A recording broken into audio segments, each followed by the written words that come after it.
সকলকে জানাই জয় যিশু। নম্রতার কথা। বৎস আমার, যা কিছু করো বিনীতভাবেই করো, তাহলে ঈশ্বরের প্রিয়জন যারা, তাদের ভালোবাসা পাবে তুমি। যা উচ্চে তোমার আসন, নিজেকে ততই নমিত করে রাখো, তাহলেই প্রভুর অনুগ্রহ পাবে তুমি। প্রভুর ক্ষমতা সে তো সুবিপুল। নম্র চিত্ত যারা, তারাই তার মহিমা প্রকাশ করে।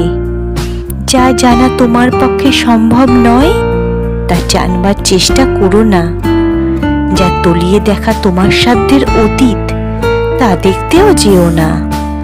বরং তোমাকে যেসব আজ্ঞা শোনানো হয়েছে, তারই মর্ম করো অনুধ্যান। যা প্রচ্ছন্ন আছে, তোমার জানবার কোনো প্রয়োজন নেই। যা তোমার সামর্থ্যের অতীত, তেমন কোনো কাজে নিজেকে জড়িয়ে ফেলো না। কেননা তোমাকে যা দেখানো হয়েছে, তা তো এমনিতেই মানুষের ধারণার অতীত।